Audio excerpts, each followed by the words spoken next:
Hello students, this is Rakesh Bhatia. You are welcome in biology classes. Today we are going to study chapter 10 plus 2 biology, microbes in human welfare, and the topic is sewage, that is wastewater treatment. Before going to the topic, I would like to request you all to kindly subscribe the channel and press bell icon for new notification. So let us start with the sewage management. सबसे पहले हमें पता होना चाहिए कि sewage क्या होता है। Municipal waste water which contain large amount of organic matter is called sewage. तो घरों से निकलता हुआ पानी जिसमें बहुत सारे मात्रा में जो है वो लिविंग जो ऑर्गेनिक मैटर होता है वो प्रेजेंट होता है, उसको हम क्या कहते हैं, sewage. Before disposal, hence sewage is treated in sewage treatment plants by the heterotrophic microbes to make it less polluting। तो सीवेज मैनेजमेंट का काम क्या है कि उसको डिस्पोज नदी नालों में पहुंचाने से पहले उसको ट्रीट किया जाता है। कि कहाँ ट्रीट किया जाता है? सीवेज ट्रीटमेंट प्लांट्स में, by the activity of heterotrophic microbes, जिसकी वजह से क्या होता है कि ये थोड़ा इसका पोल्यूशन जो है वो कम हो जाता है। Sewage treatment is carried out in 2 stages. Primary treatment. These treatment steps basically involve physical removal of large and small particles। जो वेस्ट वाटर जो है उसमें बड़े और छोटे पार्टिकल होते हैं उनका फिजिकल तरीके से उनको बाहर निकाला जाता है। Initially floating debris is removed by sequential filtration and then the grit are removed by sedimentation. तो ग्रिट जो कि स्मॉल पीसेज ऑफ स्टोन और सैंड होते हैं, स्मॉल पीसेज ऑफ स्टोन और sand are called as grit. इनको जो है वो सेडिमेंटेशन मीन ये नीचे बैठ जाते हैं, तलहटी में बैठ जाते हैं, इस तरीके से इनको साफ किया जाता है। All solids that settle form the primary sludge and the supernatant forms the effluent. तो जो कि नीचे बैठ जाता है, जितने भी सॉलिड मटेरियल है वो नीचे बैठ जाता है, उसको हम क्या कहेंगे? Primary sludge. और जो ऊपर बचेगा that is called as supernatant, that is forms the effluent. The effluent from the primary settling tank is taken for secondary treatment to the next tank. Effluent को जो है वो प्राइमरी सेटलिंग टैंक से अगले टैंक तक भेजा जाता है। सो सेकेंडरी ट्रीटमेंट और biological treatment. The primary effluent is passed into large aeration tanks where it is constantly agitated. Agitated मतलब उनको लगातार जो है वो घुमाया जाता है। विच allows vigorous growth of useful aerobic microbes into flocs। And what are these flocs? Flocs are the masses of bacteria associated with fungal filaments to form mesh-like structures।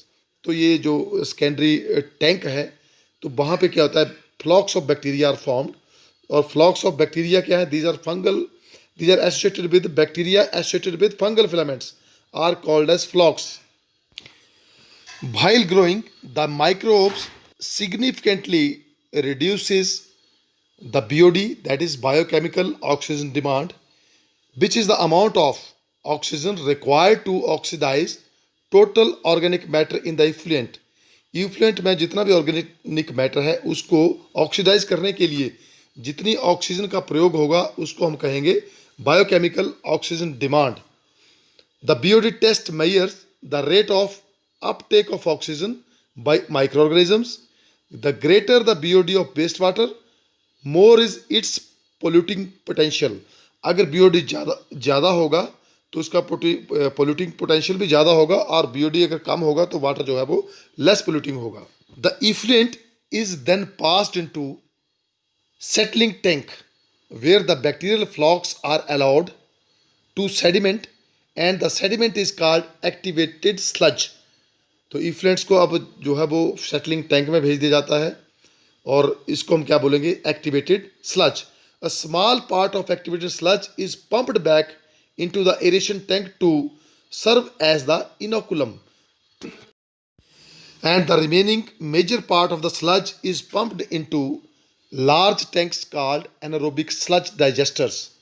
where other kinds of bacteria grow anaerobically which digest the bacteria and fungi in the sludge. तो inoculum जो है थोड़ा सा पिछले tank में डाल दिया जाता है, जिसको हम इनोकुलम मतलब दैट इज स्टार्टर, और उसके बाद जो मेजर पार्ट रह जाता है उस में जो है वो एनरोबिक बैक्टीरिया जो है वो काम करते हैं. एनरोबिक बैक्टीरिया क्या होते हैं? The bacteria which can live in the absence of oxygen. During digestion, bacteria produce a mixture of gases such as methane, hydrogen sulfide and carbon dioxide which form biogas. तो यहाँ से जो है वो biogas भी बन जाती है, जो biogas is a mixture of methane, hydrogen sulphide and carbon dioxide. The effluent from the secondary treatment plant is generally released into natural water bodies like rivers and streams. तो रिवर्स और stream में जो है secondary treatment के बाद effluents को वो जो है वो डाल दिया जाता है. You can C STP, that is sewage treatment plant.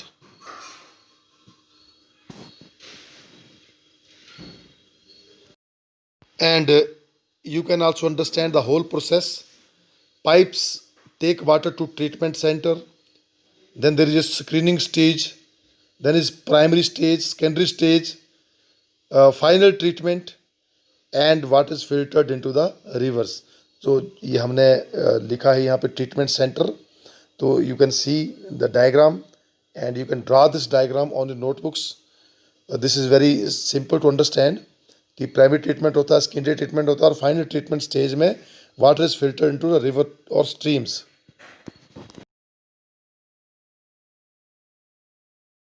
Few another method of sewage treatment are trickling filter method. So what is this trickling filter? Trickling filter in wastewater treatment is bed of crushed rock or other coarse media roughly 2 meters deep and up to 60 meters in diameter. तो crust जो rocks होती हैं उनका जो एक 2 metre गहरा और 60 metre जो है वो डायमीटर का एक एरिया जो है वो बना दिया जाता है. Settled sewage is spread over the bed surface and is further purified as it trickles downward coming in contact with the filmy layer of microorganisms, that is slime, attached to the media. The microorganisms absorb the organic matter in the sewage and stabilize it by aerobic metabolism, thereby removing oxygen-demanding substances from the sewage. Trickling filter removes up to 80% of organic pollutants from the sewage. तो trickling filter method you can see in the diagram. इस method से जो है वो 80% sewage से जो है वो जो वेस्ट जो है उसको निकाल दिया जाता है. तो you can C in figure 1 that is round trickling filter. That is used in small scale, and in figure 2 you can see large rectangular trickling filter with layers of rocks on which primary effluent is sprayed, that you can see here. और spray के बाद जो है इससे जो है वो जो वेस्ट मटेरियल को सेपरेट कर लिया जाता है. This trickling method have some advantages and disadvantages. So advantages में हम बात कर सकते हैं can be open at any range of organic and hydraulic loading rates. और डिसएडवांटेज में हाई कैपिटल कॉस्ट्स. और भी इसकी एडवांटेज एंड डिसएडवांटेजेस हैं that you can see and write in your notebooks. और एडवांटेजेस में small land area requires compare to constructed wetlands. Pre treatment and treatment of access sludge is required. तो इसको you can see here. Next we have rotating biological contactors.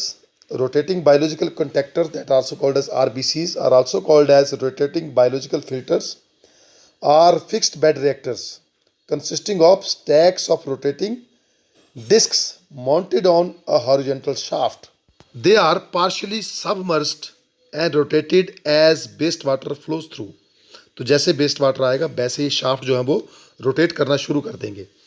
They are used in conventional wastewater treatment plants as secondary treatment. तो इनको जो है वो use किया जाता है conventional waste water treatment plants में as secondary treatment after primary sedimentation of domestic grey और ब्लैक वाटर और any other biodegradable effluent. The microbial community is alternatively exposed to the atmosphere and the wastewater, allowing both aeration and assimilation of dissolved organic pollutants and nutrients for their degradation. तो यहाँ पे क्या होगा कि microbial community is alternatively exposed. You can see a diagram of this RBC, that is rotating biological contactor. तो जैसे ही पानी इसके कॉन्टैक्ट में आएगा तो ये रोटेट करना शुरू कर देगा. You can see and you can draw it on your notebooks. Side view है, फ्रंट व्यू है. तो this is RCB. RCB also has some advantages and disadvantages. तो एडवांटेज में आएगा high contact time and high effluent quality, both purity and nutrients. Continuous electricity supply is required, that is its disadvantages. You can see low space is required, that is its advantage, and high investment is required, that is its disadvantages. You can write these advantages and disadvantages on our notebooks.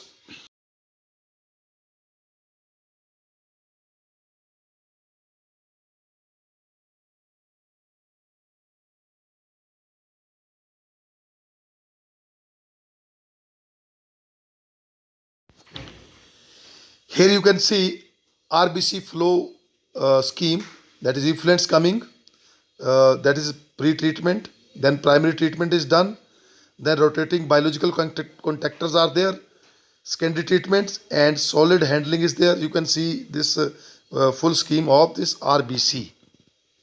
So students, I think you have completely understood. Thanks for watching.